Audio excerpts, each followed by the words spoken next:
Hello there. So I'm going to be talking about virus as a video by itself and a little bit about the immune system. Okay, since because it's happening right now, so I'm just going to do a second part of the first part that I did. Okay, so components of the immune system. There's five: the lymph nodes, tonsils, appendix, the spleen, and then the thymus gland. Back in the days, right? Actually before 1930s there was no acc- um, accumulation of or thoughts of virus or whatsoever. Nobody has known of virus. It's just until the 1930s, right? But before, like even the immune system, it didn't really came about until the 1960s, right? Because they were removing the tonsils just like that because they thought it was like useless, or even the appendix, right? Because the appendix is the tonsils of the abdomen, right? And they are part of the immune system. So keep that in mind. The tonsils is part of the immune system. So I will be talking about um, the glands in a separate video, but for now I'm going to be focused on virus. Okay, so so what's happening is let's say there's immune response. Okay, so let's say a foreign object, or let's say in a case of the virus, a virus is like a molecule comparison to a bacteria, right? A bacteria has a cell, it has a life like a plant or an animal or a human, whereas a virus doesn't have. It's just a particle or a molecule. It contains of a DNA or an RNA with a coding. I believe it's called the peptide coding. It's like a protein coding. Okay, but correct. I have to check that. Please, I will have to double check that. Okay, so it has a coding, and then what happens is you know it will break. It will really break the cell itself. That's what's happening with when a virus enters a host, right? Whereas if it's a cancer, oncogene is going to happen. Oncogene meaning where a normal cell becomes a cancerous cell. Okay, keep in mind when you go to those hospitals, it says oncology is because they're dealing with cancer patients. Okay, okay. So going to the virus topic. So if they enter the host, right? That's the only time that they could, you know, keep on destroying the cells. Whereas if it's a oncogen, right? If an abnormal cell, like from a normal to abnormal cell, so they keep on metastasizing. They keep on multiplying. That's what's the difference. Okay, if let's say it becomes cancerous. Okay. Okay. So and also say let's say I catch a cold from a human being, and I got that virus, right? And there's no way for me to transfer it to my dog or to my cat, if ever I do have a dog or a cat. Um, and that is vice versa as well. So there's a virus that the dog or the animal has, they're not able to pass it on to the human. There's a two incident that the Papillonian virus and then the swine. Those two are kind of uh, they don't know what happened there because it's virus is more so specific, right? So what happened there is nobody knows. That's why there's a lot of research going on, especially now that the COVID virus is happening. A lot of research before and more so now, right? Because it's virus is specific, like I said. Okay, so I'm gonna go through my notes now, and I'm going to be talking about more so of the location. Let's say if it's a respiratory, I'm gonna mention so that we have an understanding how where or what type of virus gets into specific location. Okay. So I going just to my note here. Um, Also, the associated a reaction against the cell would be, let's say if it's an overactive immune response, right? Um, and it's attacking the system, right? So you have those systemic, condition, rheumatoid arthritis, MS, multiple scoliosis, uh, polio, rheuma, rheumatic fever, okay, rheumatic heart disease, and the juvenile onset diabetes, which I made a video. Please watch.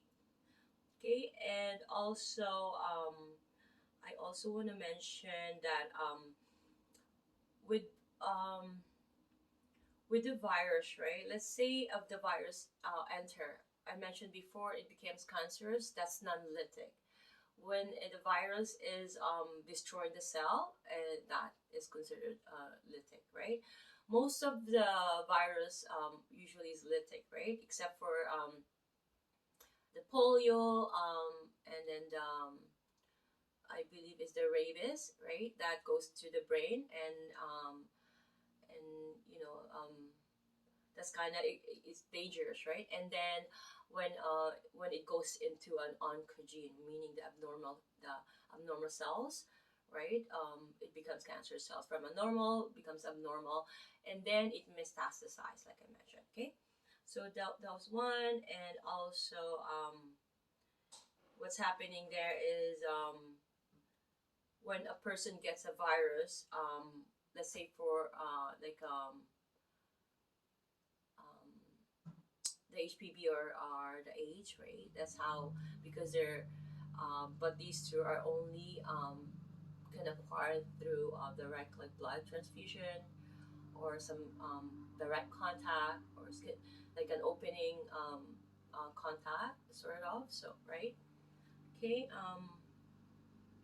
and a few more things here that I wanted to mention is that if there's that mutation here, what's happening? Sorry. Okay, so what's happening when lymphocyte white blood cells, what they do is they detect the foreign bodies, the antibody. If there's something not really pertaining to the body, or it's not one of us, then they're gonna try to destroy that, right? So, um, you know, that's what's happening genetically.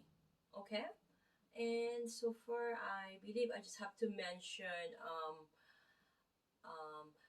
you know, when when a person has detected with cancer, it's better that if they're detected at a benign situation because it's localized, easier to manage or to do therapy. Let's say,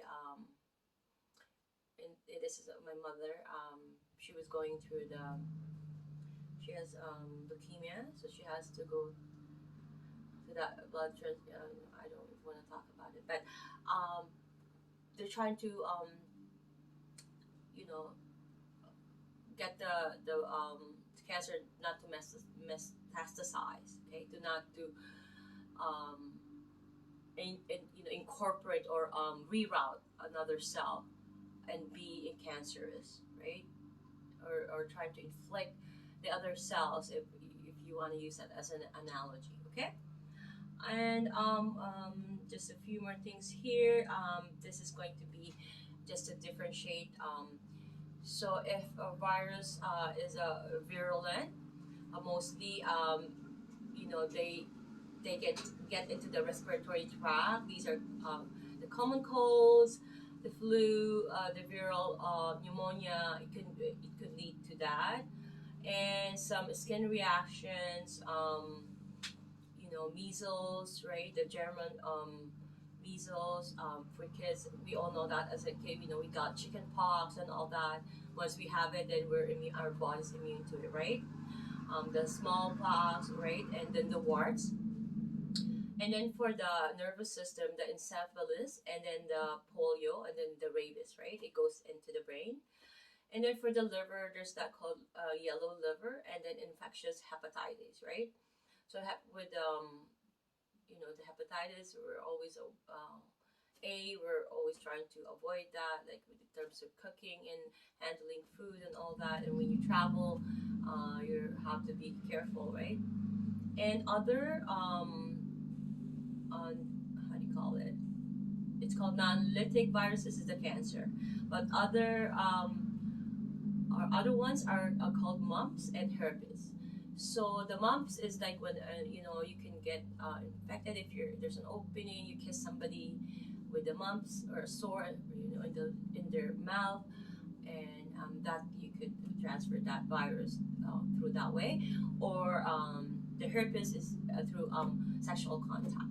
Okay, I believe that's all I have to say in between. But for the drugs